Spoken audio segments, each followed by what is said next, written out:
আজকে অনেক ব্যস্ততার মাঝে রান্না করলাম হাঁসের মাংস, তাই আপনাদের সাথে শেয়ার করতে চলে আসলাম। আসসালামু আলাইকুম, সবাই কেমন আছেন? আশা করি সকলেই ভালো আছেন।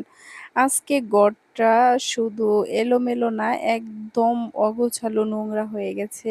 আর এইগুলো কিভাবে যে পরিষ্কার করব, আর এই যে ঘরের মধ্যে কয়েকটি কাজ করতেছিলাম সেটার জন্যেই কিন্তু ঘর আজকে এত অগোছালো, এত নোংরা হয়ে আছে।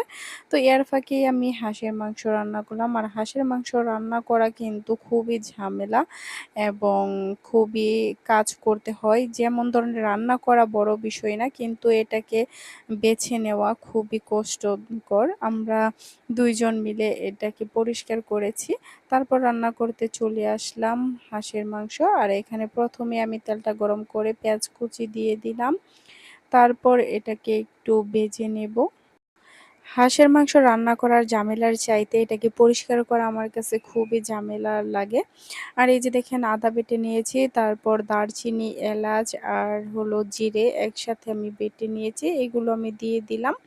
তারপর আমি এটাকে আবারও একটু নেড়ে-চেড়ে ভেজে নেব।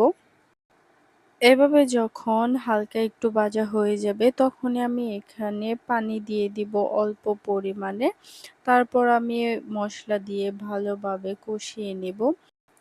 এভাবে মাংস কষিয়ে রান্না করলে কিন্তু খুবই ভালো লাগে। এই যে দেখেন আমি মসলা দিয়ে তারপর আমি ভালোভাবে মসলাটাকে কষিয়ে নেব। আর রান্নার ফাঁকে আপনাদেরকে আরেকটা কথা বলছি, যারা আমার চ্যানেলে নতুন আছেন প্লিজ আমার চ্যানেলটি সাবস্ক্রাইব করে যাবেন। আর এই যে দেখেন আমার ঢাকনা দিয়ে ঢেকে রাখার পর মসলাটা যখন অনেকটাই কষানো হয়ে যাবে তখন এখানে আমি কেটে রাখা রসুন দিয়ে দিচ্ছি। রসুন দিয়ে তারপর আবারও আমি ভালোভাবে একটু নেড়ে চেড়ে ভালোভাবে কষিয়ে নেব। তারপর দেখা গেছে এখানে আমি মাংসগুলো দিয়ে দিব। এগুলো ধুয়ে কেটে রেখেছিলাম সেগুলো আমি দিয়ে দিচ্ছি। আর কবুতরের মাংস তো একদম ছোট, ছোট হয়। কিন্তু দেখা গেছে এটা কিন্তু কবুতরের মাংসের মতো রান্না করলে খুবই ভালো লাগে। যারা খেয়েছেন তারা তো জানেনই।